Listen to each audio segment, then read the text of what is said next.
Bismillahirrahmanirrahim. Innal hamdalillah nahmaduhu wa nasta'inuhu wa nastaghfiruh wa na'udzu billahi min shururi anfusina wa min sayyiati a'malina. May yahdihillahu fala mudilla lahu wa may yudlil fala hadiya lahu. Asyhadu an la ilaha illallah wahdahu la syarika lahu wa asyhadu anna Muhammadan abduhu wa rasuluhu la nabiyya ba'da.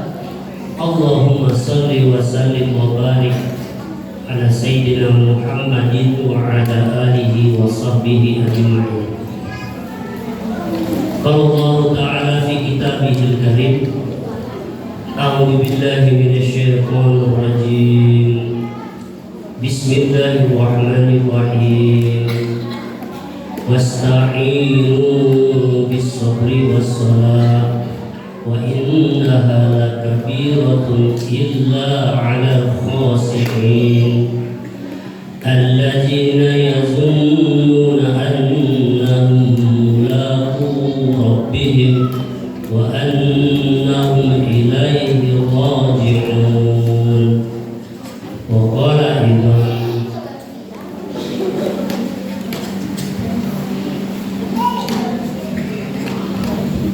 Innal ladzina amanu wa 'amilus solihati innal ladzina qalu rabbuna Allah tsumma istaqamu fala khaufun 'alaihim wa la hum yahzanun. Shadaqallahu al-'azim.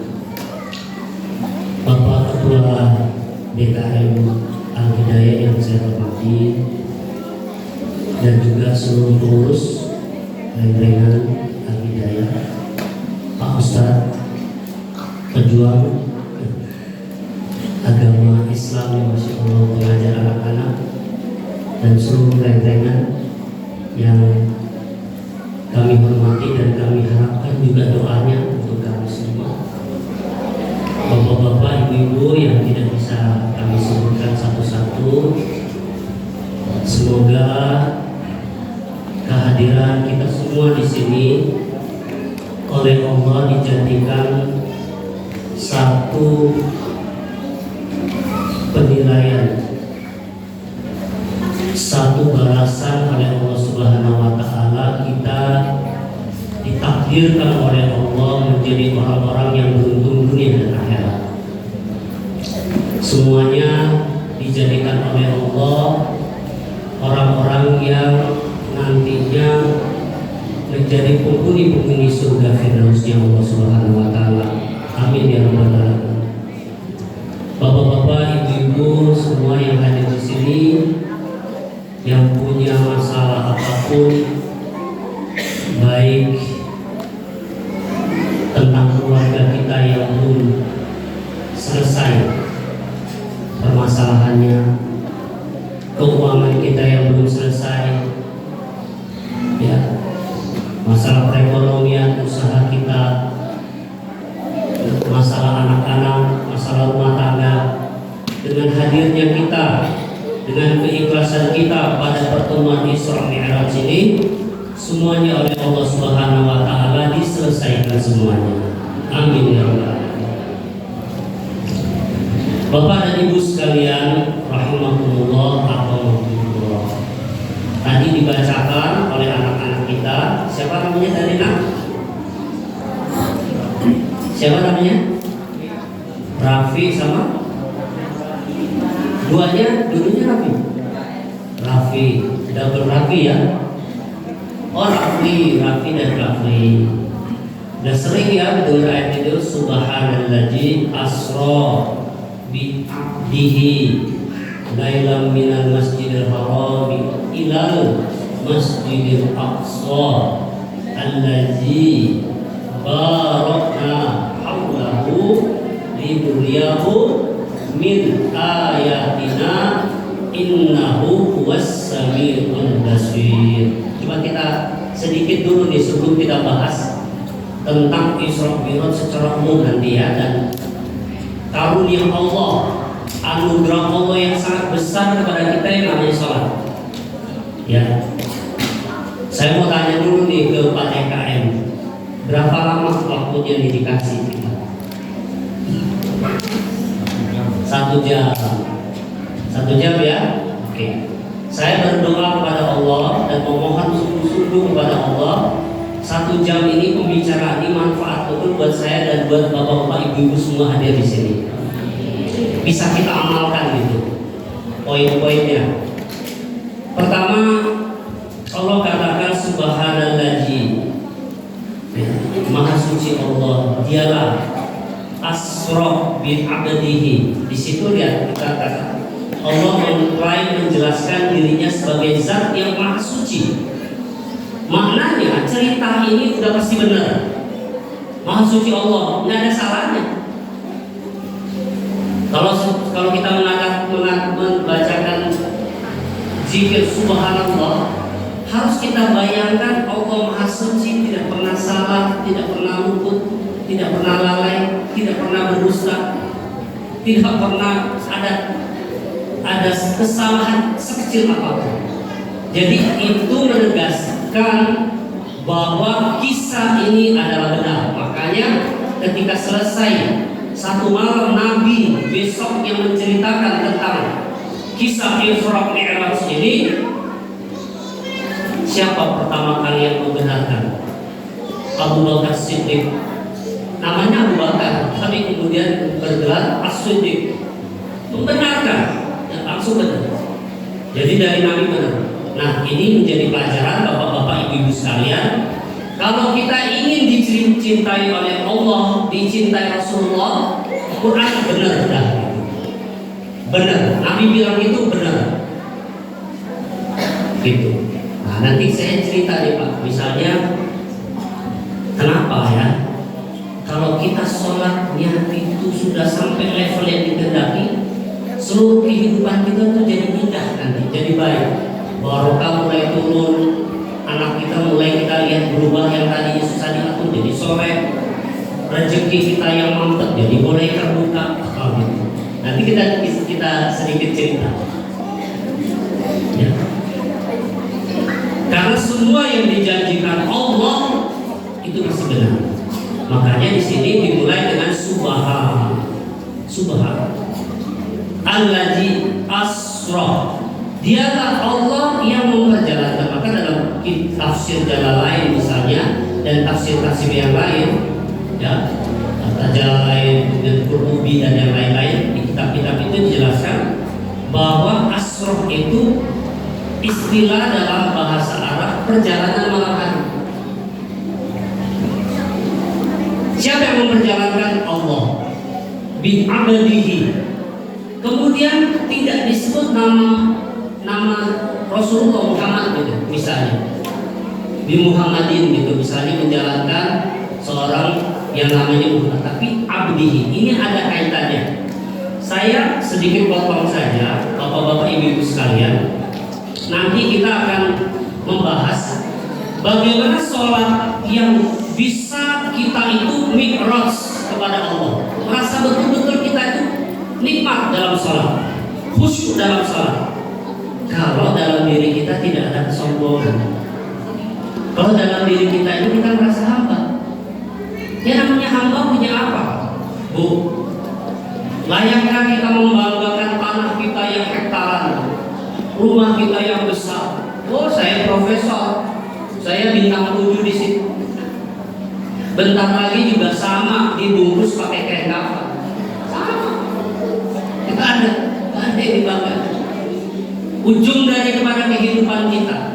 Makanya Nabi ini Rasulullah SAW adalah dari seluruh ciptaan Allah yang namanya manusia paling tawadu, paling rendah hati, Masya Allah. Ya. Jadi nanti kita akan bahas kenapa ya sholat yang khusyuk itu di dalamnya harus ada merendahkan diri kepada Allah, harus ada tawaduknya kepada Allah. Semakin kita tawadu, semakin kita merendahkan diri kita, semakin diri kita ini merasa bukan siapa-siapa, semakin tinggi kita melayang di dalam sholat.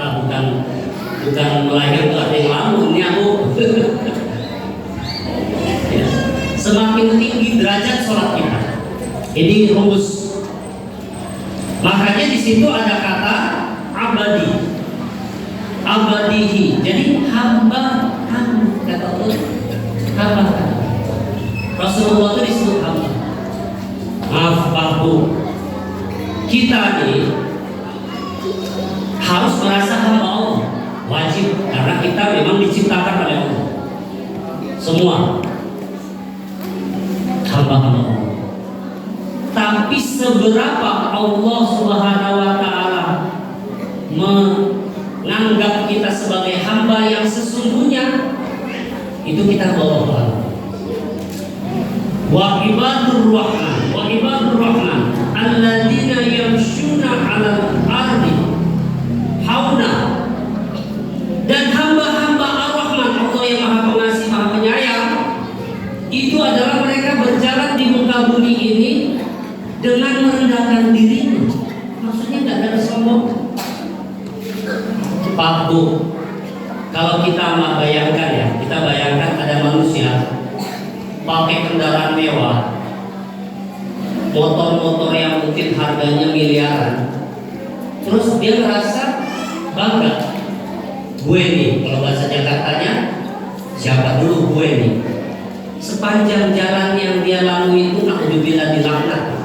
Tanah-tanah yang dilewati itu kebel bahasa Sunda gitu, ngewak gitu.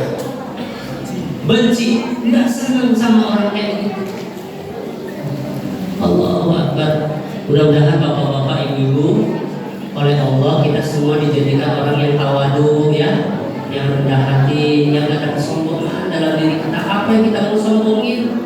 Kan kita udah sering dengar nih dari ustaz-ustaz kita, nggak bisa masuk surga kalau kita ini masih ada sombong walaupun sebesar atom, sebesar zarrah. Zarrah itu bukan debu Pak, zarrah itu atom, itu partikel yang paling kecil namanya. Wa may ya'mal mithqala dzarratin khairan yarah wa may ya'mal mithqala dzarratin syarran yarah. Zarrah itu atom. Ini kalau yang belajar fisika ngerti ya, belajar apa namanya, ilmu eksak, itu namanya atom paling kecil. Jadi kalau ada sifat begitu, gak bisa kita nyampe ke surga. Mumpung kita masih hidup di dunia, kita ngaji tentang Isra Mi'raj ini dikaitkan dengan sholat dan sifat-sifat yang Allah kehendaki dalam sholat, supaya ditampi walau teh umahat gitu. Nah, jelas ya, Maha Suci Allah yang tidak pernah ada kesalahan dan kedustaan di dalam ceritanya, yang telah memperjalankan hambanya, Rasulullah hambanya, manusia paling tawadu. Lailu minal masjidil haram ilal masjidil aqsa alladzina barakna, yang haulahu, yang sekelilingnya itu diberkahi, linuriyahu min ayatina. Maksudnya gini, jadi pada saat Isra Mi'raj, sebelum Mi'raj, Isra-nya saja Allah sudah menampakkan bagaimana agungnya penciptaan dunia ini. Udah kelihatan sama Nabi. Nabi terbang tuh pakai burung. Nah waktu itu belum ada Boeing, pesawat Boeing belum ada. Ya, pesawat-pesawat yang canggih-canggih belum ada. Tapi Nabi udah terbang dari Masjidil Haram ke Masjidil Aqsa. Artinya dari Mekah ke Palestina. Terbanglah, sekelilingnya oleh Allah diberkahi, sehingga tampak bagaimana alam yang diciptakan oleh Allah ini kehebatannya. Linuriyahu min ayatina, untuk diperlihatkan sebagian, belum semua itu, sebagian daripada kehebatan Allah, keagungan Allah, kebesaran Allah di dalam penciptaan.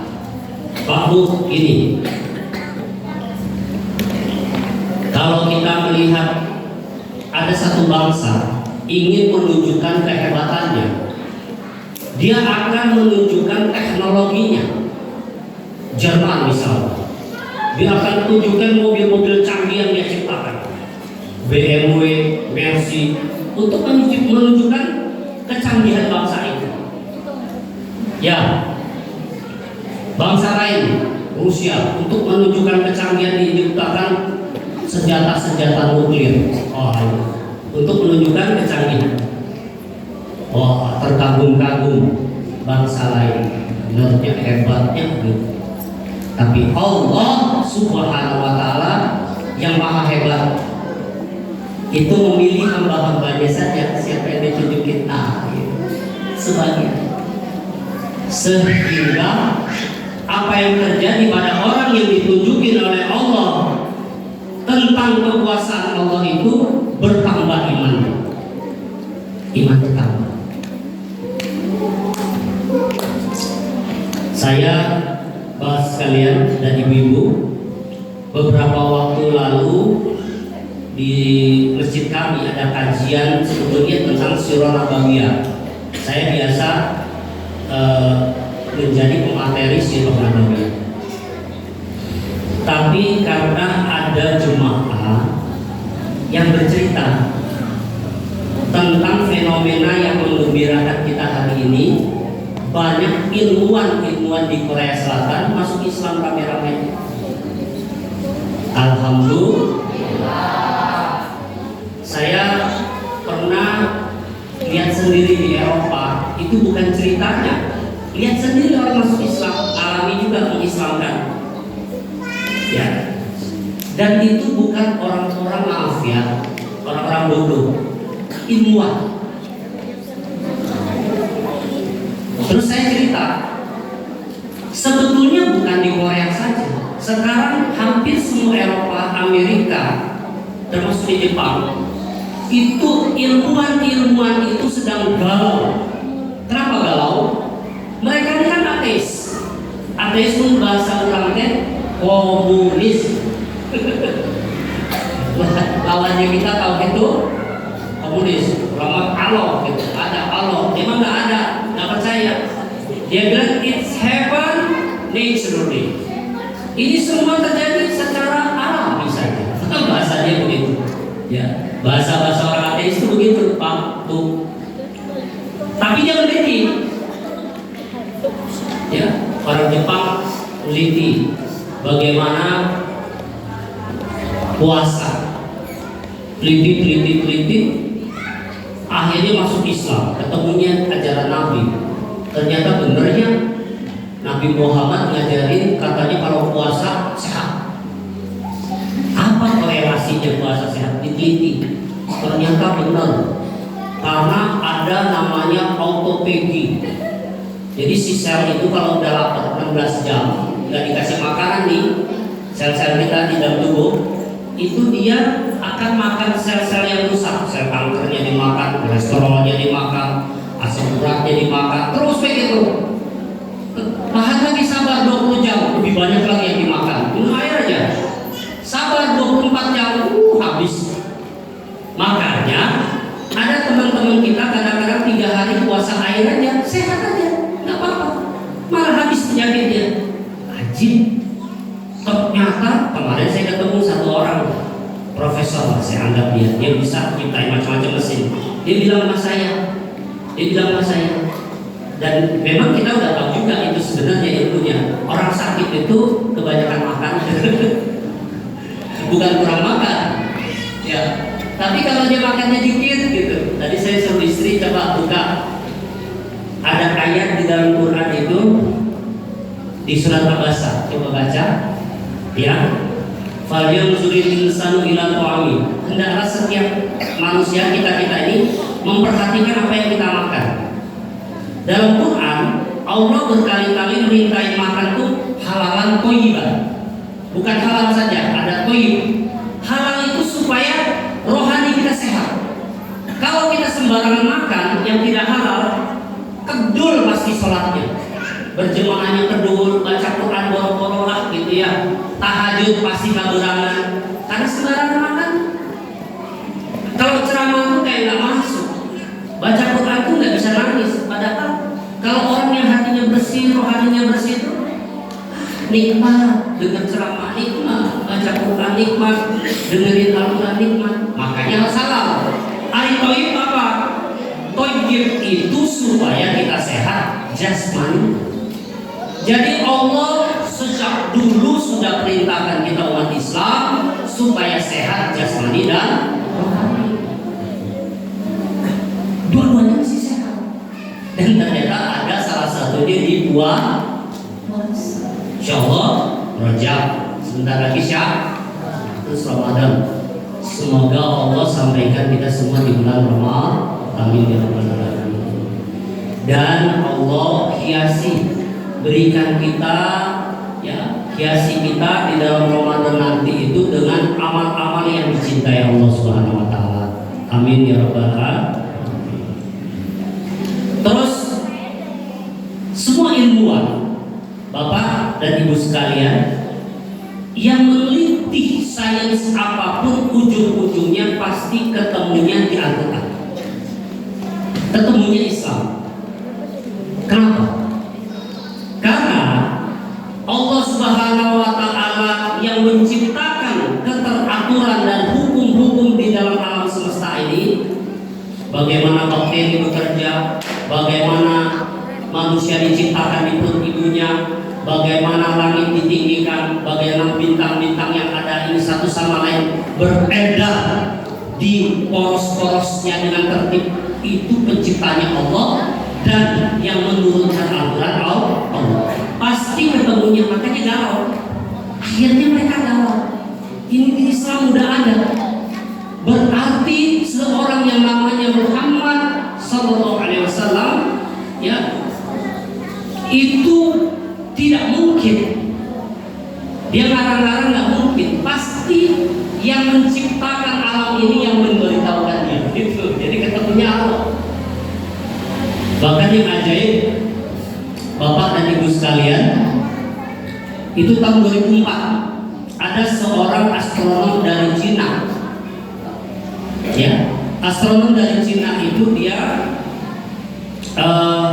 sedang di luar angkasa, lagi menjelajah di luar angkasa, portret dan sebagainya. Tiba-tiba ada yang ketak-ketok.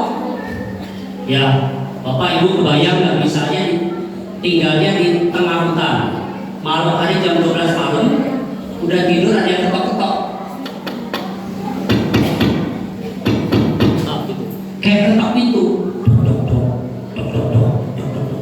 Ini di angkasa luar ada yang ketok-ketok kaca.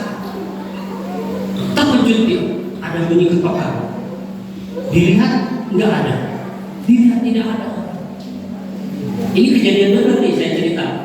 Ya, kaitannya sama Quran nanti, kebenaran Al-Quran. Akhirnya apa? Dia keluarkan alatnya itu, alat ultrasoniknya untuk menangkap dari mana bunyi ketokan ini. Ternyata dia lihat berasal dari satu bintang yang sangat besar di luar angkasa sana yang mengeluarkan bunyi dok dok dok dok dok dok dok dok dok dok. Dia udah selesai kisahnya, dia turun. Itu tersimpan kegelisahan dalam diri dia sampai satu saat dia ketemu orang Islam yang membacakan surat At-Tariq. Surat apa Pak? At-Tariq. Ada yang hafal surat At-Tariq? Ada?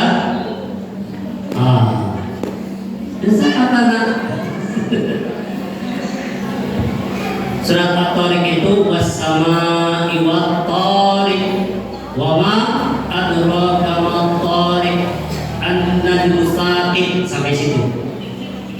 Tariq itu Pak, itu berasal dari bahasa Arab toroko yang berupa tariq. Jadi kita akan bedah. Toroko itu kalau bahasa Arab itu namanya fi'il madhi, itu kalau bahasa Inggrisnya past tense. Past tense-nya itu mengetuk, pekerjaan lalu, prok ya, toroko. Kemudian yang ruku itu fi'il mudhari atau disebutnya kalau di kita itu present sama continuous, sekarang dan akan datang. Ini kan kata kerja, mengetuk kata kerja Pak, tok. Dalam bahasa Arab, sebenarnya bahasa Inggris juga ada. Kalau bahasa Inggris namanya gerund. Kata kerja bisa berubah jadi kata benda.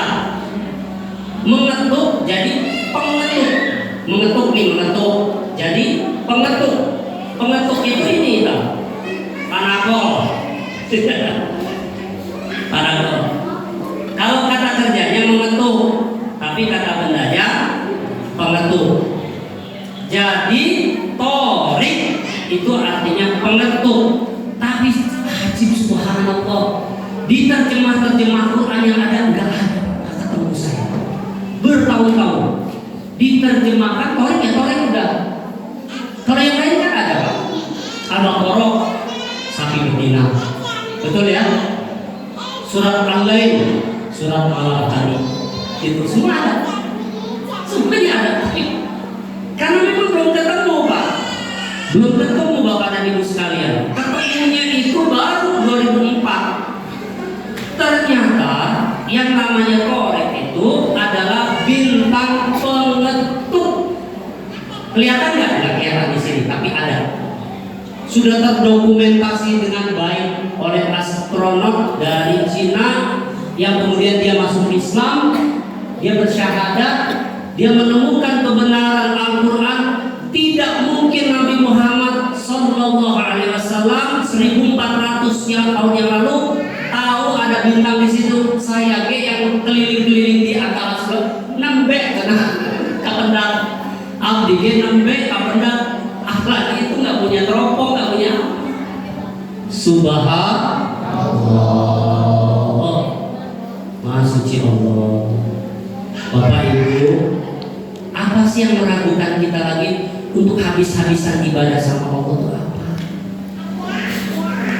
Apa sih yang meragukan orang untuk masuk Islam?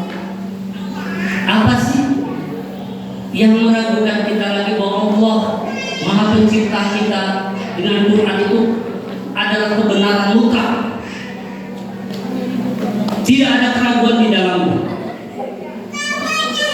La raiba fi hudan lil muttaqin. Perlu ketakwaan dalam diri kita supaya jadi petunjuk.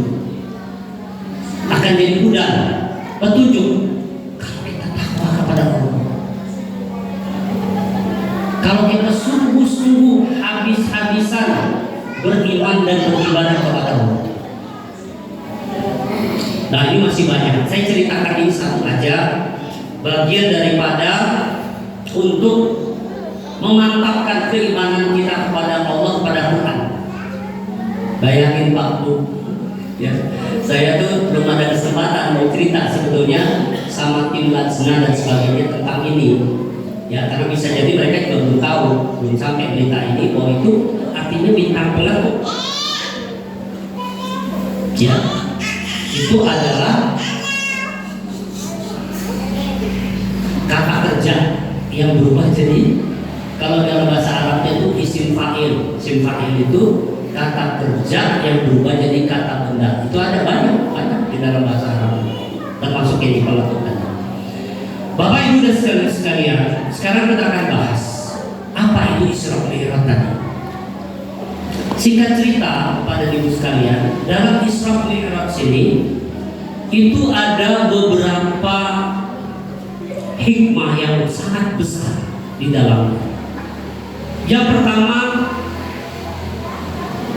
dalam peristiwa Isra Mi'raj ini diturunkan perintah yang sangat penting untuk umatnya Rasulullah Sallallahu Alaihi Wasallam, yaitu perintah salat. Semua perintah di dalam Islam itu melalui perantara malaikat Jibril.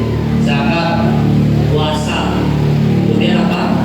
Haji, berbuat baik sama orang tua, meninggalkan khamar, jangan berzina, jangan riba, jangan zalim, ya, jangan menggibah. Itu banyak sekali perintah-perintah dan larangan-larangan, semuanya melalui makanan malaikat Jibril. Tapi khusus sholat tidak melalui perantara, langsung melalui peristiwa Isra Mi'raj ini. Maka tadi Pak Ustadz mengatakan oleh-olehnya itu sholat. Ya. Kalau bahasa orang Bandung oleh-oleh, ya, anugerah. Oh, anugerah yang sangat besar. Kenapa disebut anugerah? Nanti Bapak Ibu sekalian saya jelaskan. Kenapa sholat ini anugerah? Kalau kita nggak sampai dapat hakikat sholat, sampai sholat ini betul-betul kemudian menjadi alat kita curhat sama Allah, komunikasi kita sama Allah, aduh rugi banget. Rugi banget. Kenapa Pak Bu? Kira-kira kenapa? Karena kalau kita udah punya nih sholat yang kualitas Allah kehendaki, masalah apapun mesti selesai. Kata guru saya dulu, Kanjeng Nabi itu kalau punya masalah sholat, menghadapi problem nih sholat. Dan di dalam sholat itu, siapa yang bisa jawab anak-anak? Ada banyak gerakan ya. Saat kita paling dekat sama Allah kapan? Waktu sujud. Insya Allah. Ini semua semoga Allah berangkatkan haji umroh semua insya Allah.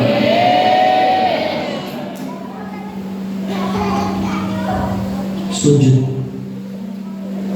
Punten ya Pak Bu, saya suka aneh lihat orang tiba-tiba masuk masjid sujud. Nggak boleh Pak, harus takbir dulu. Nggak ada dalam Islam tiba-tiba datang sujud, nggak boleh. Jangan ngikutin itu yang pastor itu turun dari pesawat langsung sujud itu, ya nggak ada. Kita sholat dulu. Dalam sholat boleh, misalnya dalam baca ayat sujud tilawah. Kena sujud tilawah kita pilih dulu, tegak terus sujud. Nggak boleh ujung-ujung.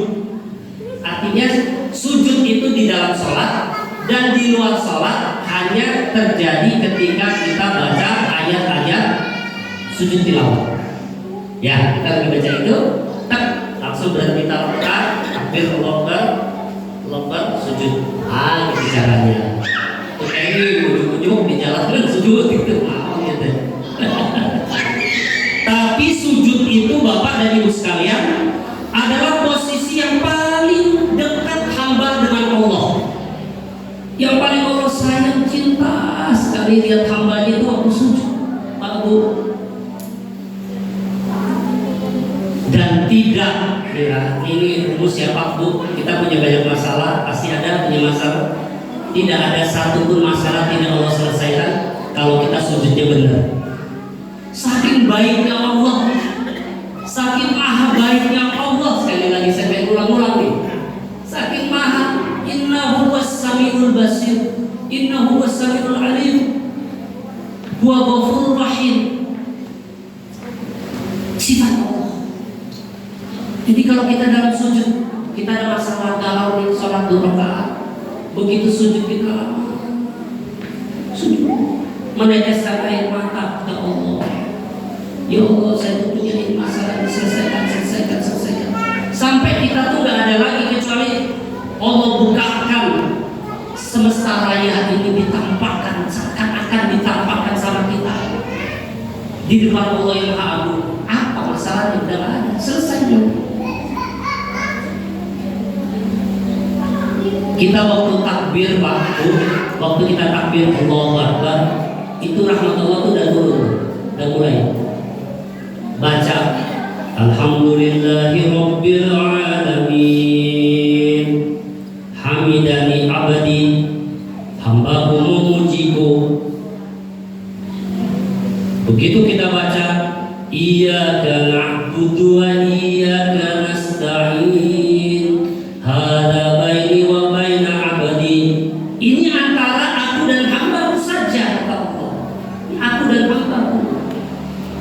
Li abdi mas'al, dan untuk hambaku apa yang dia minta saya kabulkan. Bayangin tuh, kalau kita ngerti, subhanallah. Makanya Pak Bu, kalau dalam cerita-cerita sirah itu sahabat kudanya mati karena masih ini belum nyampe perjalanan mau ke Madinah, di tengah jalan mati kudanya, bukan ditinggalin. Saking akrabnya sama Allah, saking ngertinya siapa Allah, sholat minta sama Allah, ya Allah sujud ya Allah, ini kuda punya engkau, saya tahu namanya pemilik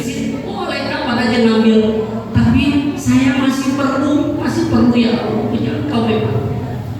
Tolong hidupkan sampai Madinah aja, udah nggak apa-apa. Tuh gitu, hidup lagi, udah gerak hidup lagi.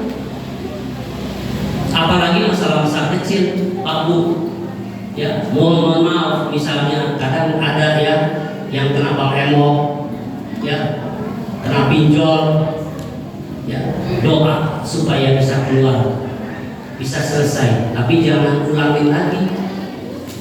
Doa,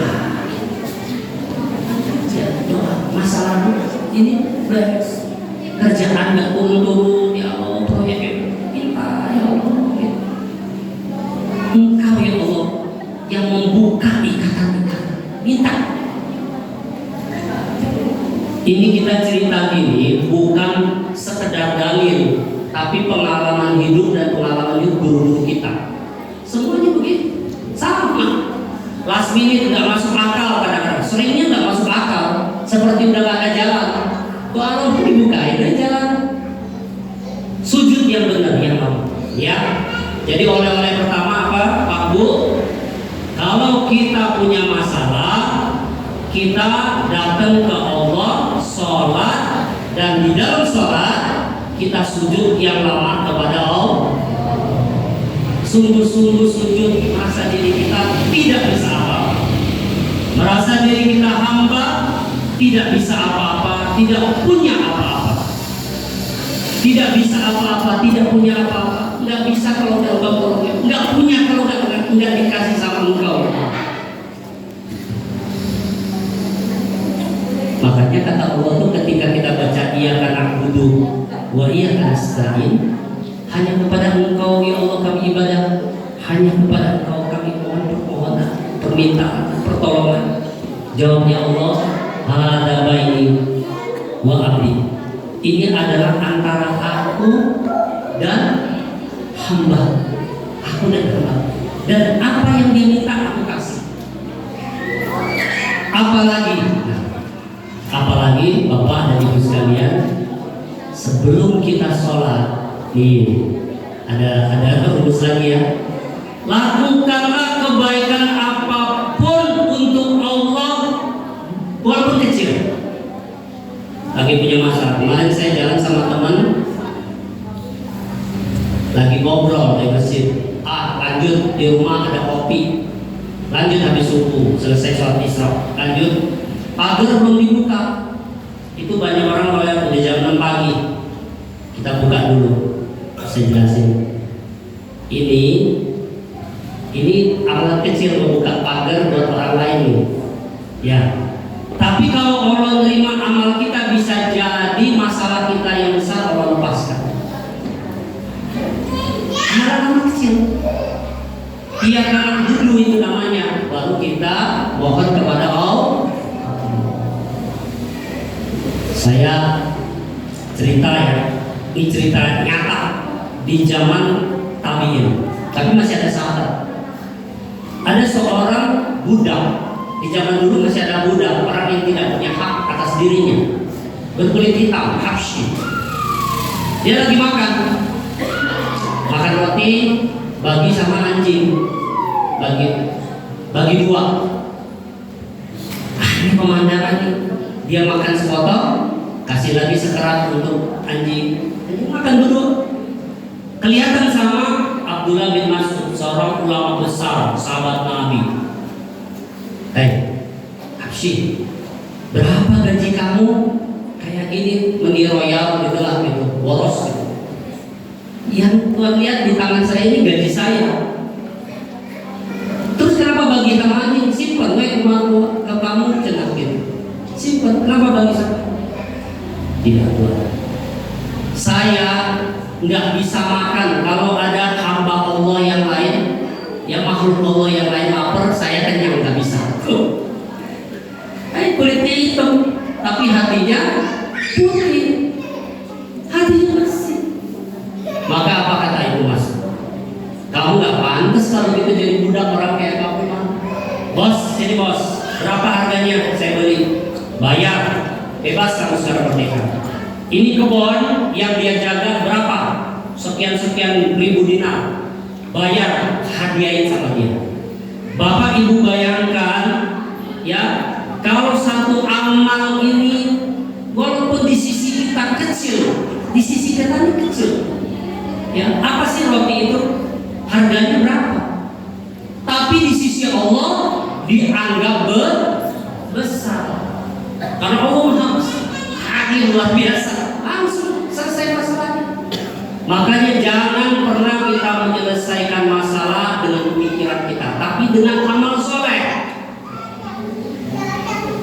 Balik ke Allah, lakukan semua kebaikan-kebaikan. Banyak kebaikan. Sering mungkin bapak-bapak, ibu-ibu sering kali rusuh di jalan gitu ya. Gitu. Ada yang mau nyebrang, berhenti, kasih nyebrang dulu. Karena apa? Karena Allah. Oh, apalagi yang mau nyebrang ibu-ibu, kadang-kadang nenek-nenek ngerem gitu. Kasih jalan dulu ya. Jadi dengan pekerjaan-pekerjaan seperti itu, amal-amal soleh gitu, itu kita akan merubah seluruh hidup kita. Kadang-kadang kita tidak menyangka hidup kita itu akhirnya dipenuhi dengan keberkahan, dengan kemudahan. Karena amal-amal seperti itu saja. Seperti tadi yang saya ceritakan tentang Habsyi tadi. Ini adalah untuk mendatangkan keberkahan, untuk mencegah musibah gimana? Sama. Kenapa Nabi bilang sedekah itu menolak? Dari mana hubungannya? Kita biasa ngasih. Allahu Akbar. Itu dikisahkan oleh salah satu guru kami. Ada seorang di zaman dahulu ya.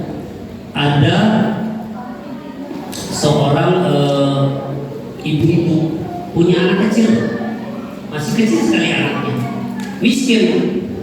Dia makan roti, bagi lagi ke anaknya, makan roti bagi lagi. Rotinya terbatas, hanya beberapa keping saja. Kalaupun dimakan sama dia sama anaknya tadi yang kecil, nggak kenyang. Lagi makan, ada yang ketok. Begitu dibuka, ibu-ibu pengemis tua minta makan. Ini yang mau dia makan, sisa sepotong kecil, nggak tega. Ada yang lebih lapar, dikasihin bu, itu roti, kasih. Dan selesai kisah. 3 hari kemudian terjadi satu peristiwa. Ada serigala datang, si anak kecil tadi diseret, dibawa ke dalam hutan. Cerut, ibunya panik.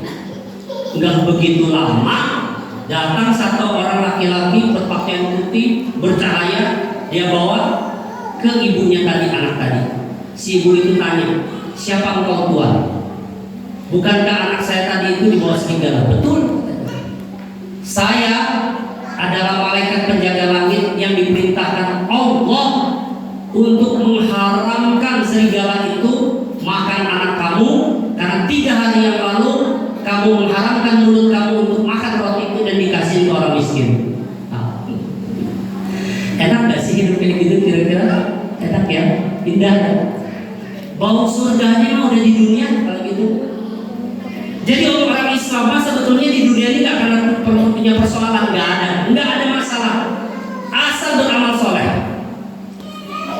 tidak akan punya kerumitan masalah kalau kita betul-betul hubungan dengan Allah rapat, hubungan Allah mesra, kita betul-betul merasa hambat dan habis-habisan kita beribadah kepada Allah dalam segala kehidupan kita. Ini hubungannya saya akan jelaskan antara sholat. Inna sholata tanha 'anil fahsya'i wal munkar. Sesungguhnya sholat itu mencegah perbuatan keji dan munkar. Kemarin ada keluarga saya cerita, tukang sampah lewat, tukang sampah di satu tempat. Karena ada pohon mangga, rantingnya copot, ya. Terus jadi dibelah-belah supaya ringan dibawa. Sama keluarga itu dikasih uang tukang sampahnya 25.000, tolong dibawain karena ini kan ada sampah tambahan.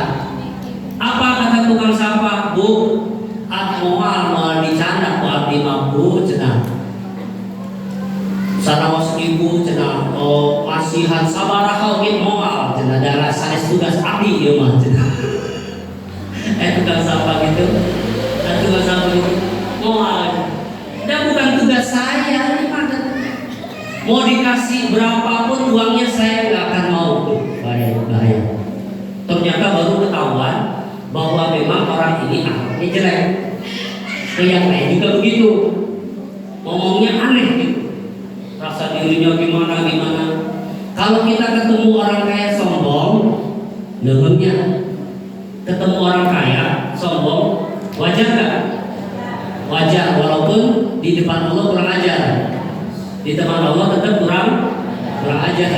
Di depan manusia wajar, kaya sombong, ganteng sombong, pejabat sombong, walaupun di depan Allah kurang ajar. Ya, lelah gitu. Ini udah susah hidupnya sombong.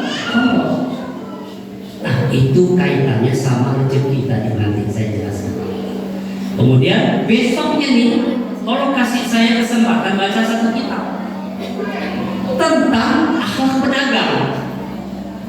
Ada kata Nabi, Allah memberkahi seorang pedagang yang dia belanja nih barang-barang kebutuhan pokok, terus dia jual murah ke orang-orang supaya orang-orang kebutuhannya terpenuhi. Allah kasih keberkahan yang luar biasa sama orang ini, padahal untungnya kecil. Nanti dia akan hartanya bertambah dengan cepat. Apa hubungannya? Pak Bu?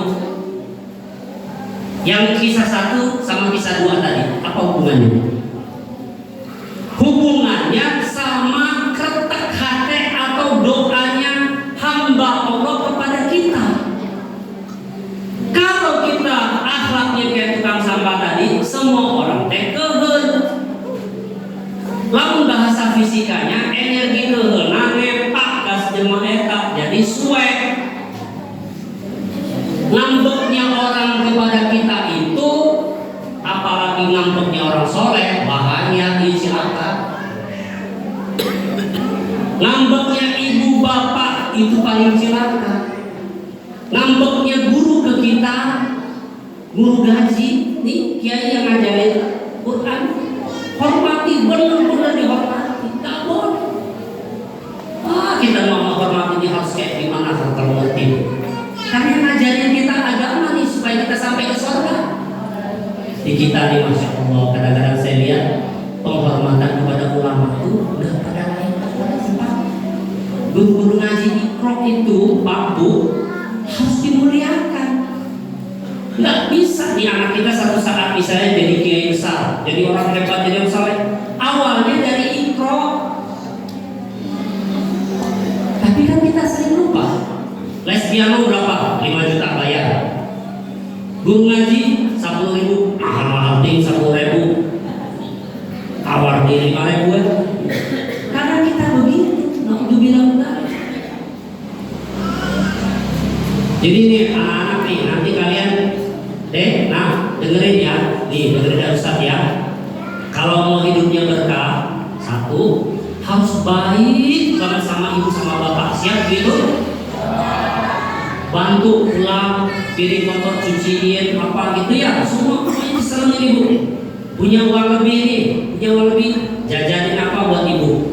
Nanti kalau udah kerja punya duit bagi ke ibunya, kasih ibunya. Kalau ibunya senang, bapaknya senang, hidupnya sudah disenengin Allah. Allah udah senang sama kita, udah aman. Yang kedua siapa? Guru-guru kita.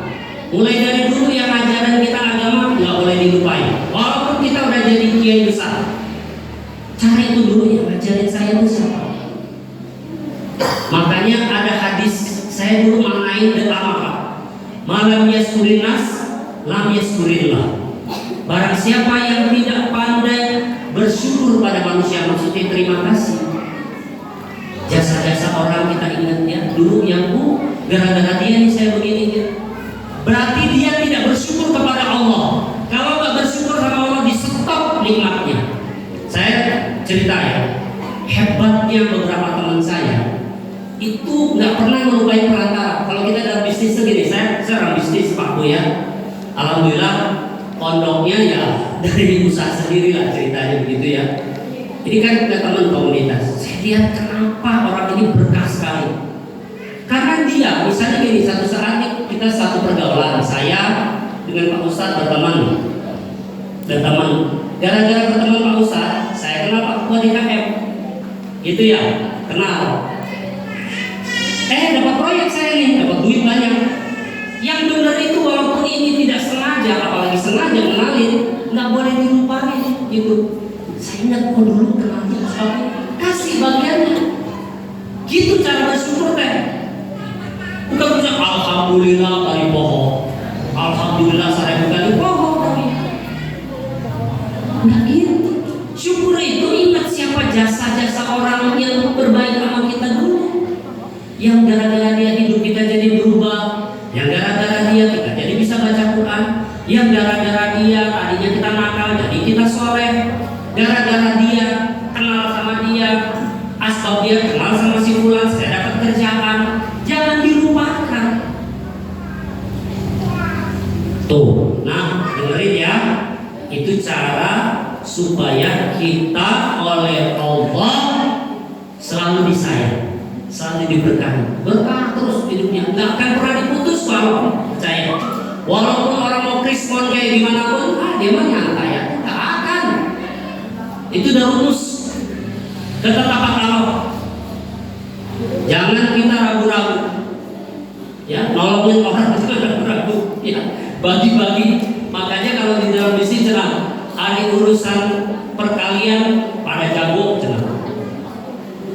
Tambah-tambahan pada jago. Begitu pas pembagian pada gak jago, pada akhir saya. Bagi-bagi, intinya tuh bagi-bagi hidup tuh.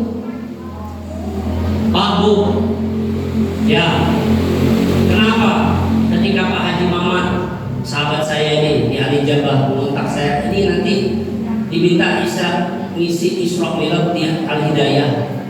Saya selalu kalau nggak bentrok tuh siap saja, karena saya yakin datangnya saya ke sini dan saya membagikan apa yang Allah titipkan pada saya, itu namanya menambah saya. Nambah, buat saya kan nambah. Masa nambah nggak mau? Ya, setiap apapun yang kita berikan pada manusia, jangan takut. Ya, nah, oke. Saya baca ayat tadi kan, Inna sholata tanha 'anil fahsya'i wal munkar. Sesungguhnya sholat itu mencegah perbuatan keji dan munkar. Apa hubungannya? Pak, Bu, kan kita sudah sepakat ya, kalau berakhlak baik, nyenengin hati orang, didoain tadi ya, kata Nabi rezekinya gitu, berkah gitu. Karena semua orang disenengin, ya.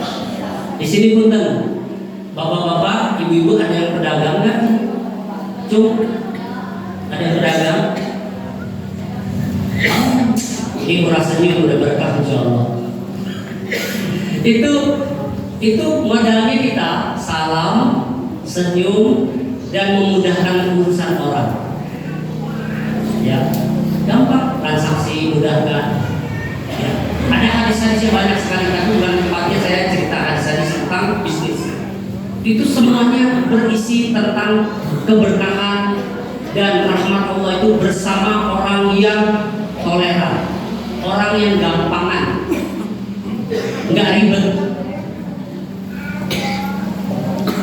Berarti ketika kita seperti itu, tandanya kita banyak didoain bagus sama setiap orang. Semua orang mendoain baik, senang gitu. Sebaliknya, kisah tukang sampah tadi atau sejenisnya, orang-orang yang buruk akhlaknya begitu didoain jelek, banyak orang gak senang, sehingga apes. Terus bagaimana kita mendapatkan akhlak yang mulia ini? Melalui sholat. Makanya Pak, Bu, kenapa di dalam hadis ada penjelasan seseorang itu pertama kali diperiksa di hari kiamat adalah sholatnya. Kalau sholatnya bagus, diterima semua amalnya. Kalau sholatnya jelek, ditolak semua. Karena sholat ini akan merubah seluruh kehidupan kita. Kalau kita memang hamba Allah di dalam sholat, di luar sholat kita akan tawadhu.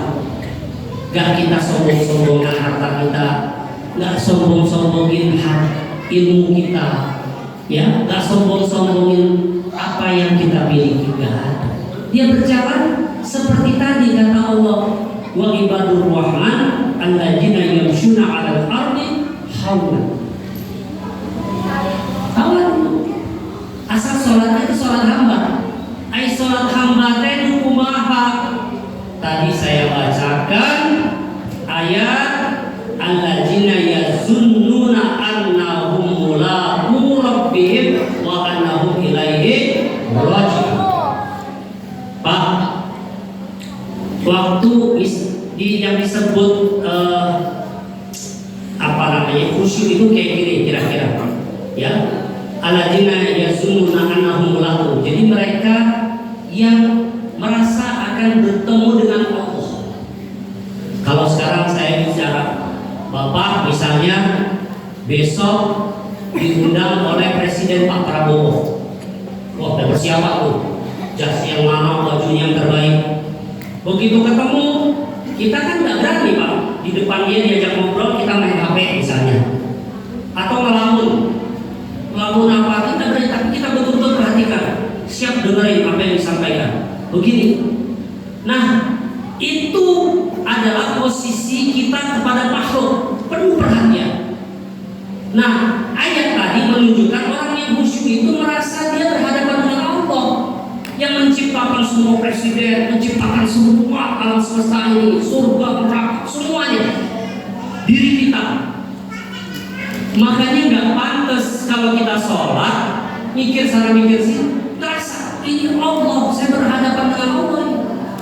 Gitu lah, Bu. Makanya itu yang disebut khusyuk. Seperti itu. Kalau kita sholat seperti itu, kita merasa agungnya Allah dan kecilnya diri kita. Bukan siapa-siapa, pendosa ya Allah, banyak dosa. Seperti itu, sujud kita akan penuh dengan kekhusyukan, kenikmatan. Keluar dari sholat, sifat-sifat yang tadi itu mulai nempel, gitu.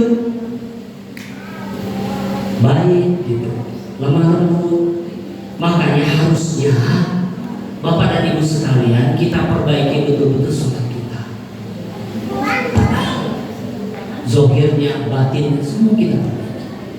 Jadi adanya acara Isra Mi'raj ini harus jadi motivasi kita semua untuk bisa merubah sholat kita lebih baik.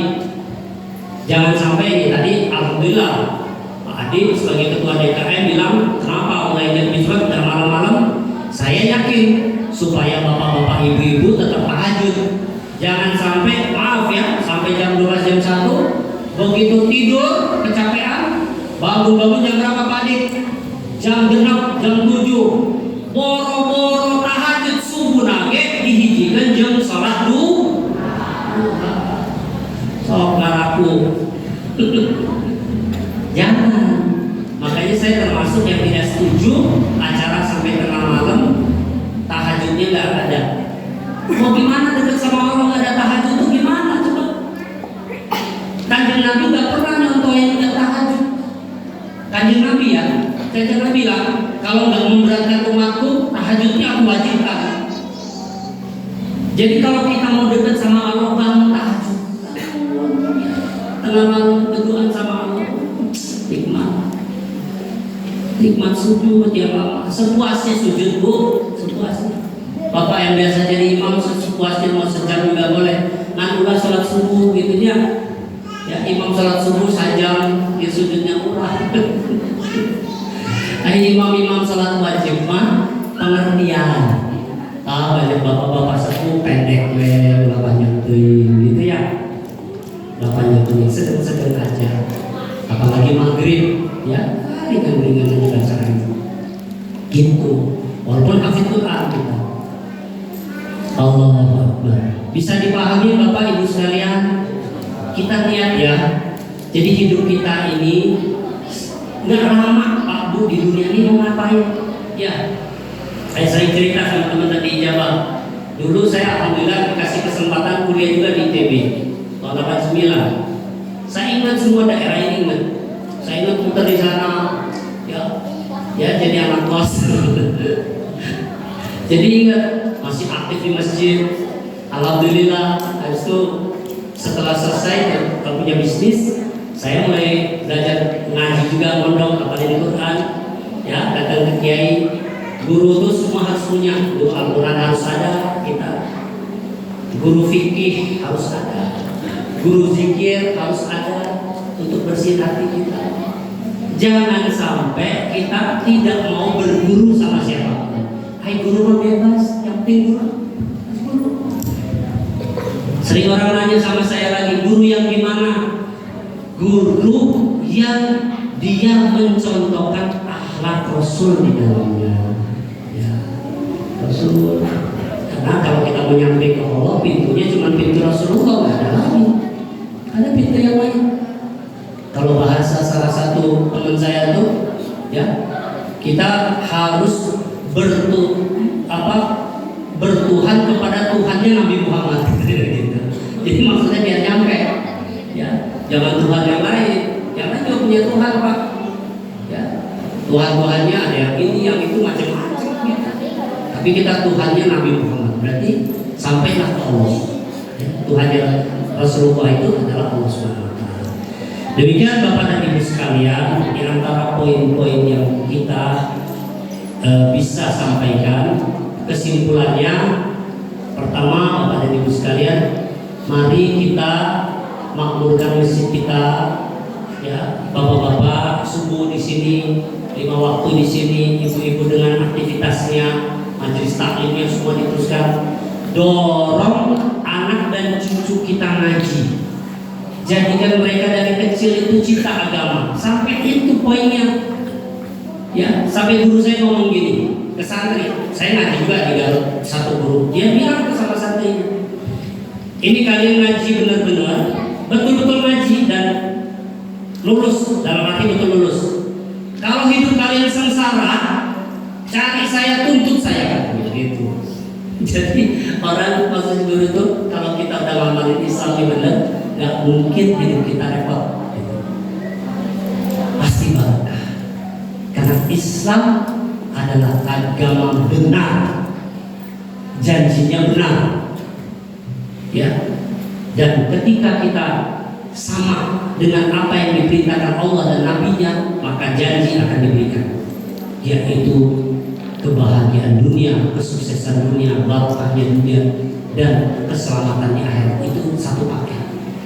Maka bapak-bapak, ibu-ibu, kita sama-sama berjuang, ya, di sini berusaha dengan bantu Pak DKM, Pak Ustadz dan yang lain semua bekerja sama bagaimana di akhir zaman ini kita menciptakan lingkungan yang baldatun apa? Thayyibatun wa rabbun. Jadi kalau bahasa ini itu masyarakat madani, masyarakat yang di dalamnya itu dirahmati oleh Allah. Ya, bapak-bapaknya senang ke masjid, senang silaturahim, senang tolong menolong, anak-anaknya senang ngaji, ibu-ibunya juga senang menghidupkan majelis-majelis taklim. Begitu. Oleh karena itu Bapak dan Ibu sekalian, mari kita sama-sama mohon terus kepada Allah di bulan ujung daripada Sya'ban ini, supaya di ujung Rajab ini kita betul-betul oleh Allah dibimbing terus masuk ke Sya'ban dengan kesolehan-kesolehan dan puncak kesolehan kita yang kita tunjukkan kepada Allah, baik ibadah kita, baik kedermawanan kita, baik kelemah lembutan kita, kasih sayang kita, kecintaan kita kepada Allah dan Rasulnya disempurnakan, dihujani dengan hidayah besar-besaran oleh Allah di bulan Ramadan yang akan datang. Amin ya rabbal alamin. Sakitu Pak Ustaz, ya semua. Demikian yang bisa kami sampaikan. Doa saja. Mari kita sama-sama tutup acara kita ini dengan doa, ya, bermunajat kepada Allah yang Maha Pengasih Maha Penyayang. Semoga semuanya ya, bapak-bapak di sini, ibu-ibu, anak-anak kita, semuanya oleh Allah Subhanahu wa taala senantiasa dicintai, dikasihi, disayangi oleh Allah. A'udzubillahi minasyaitonir rajim. Bismillahirrahmanirrahim. Alhamdulillahirabbil alamin. Ala kulli halin wa ni'matin. Allahumma shalli wa sallim wa barik ala habibika sayyidina Muhammadin wa ala alihi wa sahbihi ajma'in. Rabbana ighfir lana wa li walidina wa li ashabil huquqi wajibati alayya wa li masaihina wa li ikhwanina wa li jami'il muslimina wal muslimat al-ahya'i minhum wal amwat bi rahmatika ya arhamar rahimin. Rabbana ighfir lana wa li ikhwanina alladziina sabaquna bil iman wa la taj'al fi qulubina ghillan lil ladzina amanu rabbana innaka ra'ufur rahim. Allahumma hdina sabila jami'an waj'alna sababan liman ihtada. Allahumma inna nas'aluka al-huda wat-tuqa wal-'afafa wal-ghina. Allahumma inna nas'aluka ridhaka wal jannah wa na'udzu bika min sakhatika wan nar. Rabbana hab lana min azwajina wa dhurriyyatina qurrata a'yun waj'alna lil muttaqina imama. Rabbana la tuzigh qulubana ba'da idh hadaytana wa hab lana min ladunka rahmatan innaka antal wahhab. Rabbana taqabbal minna innaka antas samiul alim wa tub 'alaina innaka antat tawwabur rahim. Ya Allah ya Arhamar Rahimin, ampuni dosa kami semua yang ada di sini ya Allah. Di bulan Rajab ini ya Allah, dalam peringatan Isra Mi'raj ini ya Allah, ampuni semua dosa kami ya Allah. Sayangilah kami semua ya Allah, istri anak-anak kami semuanya ya Allah, suami kami, ibu bapak kami semuanya ya Allah, adik kakak kami ya Allah, masyarakat kami ya Allah, kaum muslimin muslimat, ampuni semua dosanya ya Allah. Ya Allah ya Arhamar Rahimin, kuatkan dan sempurnakanlah iman kami semuanya ya Allah. Sayangilah kami ya Allah, bimbinglah hidup kami menuju hidayah-Mu ya Allah. Ya Allah, jalankanlah ya Allah kami di atas jalan yang lurus ya Allah. Ya Allah, mudahkanlah urusan kami ya Allah. Ya Allah, berikan kami sholat yang khusyuk ya Allah, sehingga kami menjadi hamba-hamba-Mu yang takwa ya Allah. Ya Arhamar Rahimin, selesaikanlah masalah-masalah kami di dunia ini ya Allah. Yang diantara kami yang punya hutang, bayarkan hutang-hutang kami ya Allah. Lunaskan semuanya ya Allah. Pekerjaan kami yang tidak lancar-lancarkan semua ya Allah. Mudahkan urusan kami semuanya ya Allah. Berkahilah ya Allah rumah tangga kami ya Allah. Berkahilah lingkungan kami ya Allah. Berkahilah pekerjaan kami ya Allah. Berkahilah anak-anak kami ya Allah. Berkahi cucu kami ya Allah. Semua turunan kami ya Allah. Ya Allah, di antara kami yang belum berangkat haji dan umrah ya Allah, berangkatkanlah kami untuk menunaikan ibadah haji dan umrah ya Allah. Ya Allah ya Arhamar Rahimin, cukupkanlah ya Allah rezeki untuk kami ya Allah, untuk bekal ibadah kami ya Allah, untuk mendapatkan ketaatan dari-Mu ya Allah, untuk bekal kami menuju akhirat-Mu ya Allah. Ya Allah, kumpulkan kami di dunia dengan orang-orang yang Kau ridhoi ya Allah. Jumpakan kami dengan orang-orang yang Kau ridhoi ya Allah. Jumpakan kami, kumpulkan kami di akhirat dengan orang-orang yang Kau ridhoi ya Allah. Ya Arhamar Rahimin, Rabbana taqabbal minna innaka antas samiul alim wa tub 'alaina innaka antat tawwabur rahim. Rabbana atina fid dunya hasanah wa fil akhirati hasanah wa qina adzabannar. Wa sallallahu ala sayyidina Muhammadin wa ala alihi washabbihi wasallam. Subhana rabbika rabbil izzati amma yasifun wa salamun alal mursalin walhamdulillahi rabbil alamin. Sirrul Fatiha.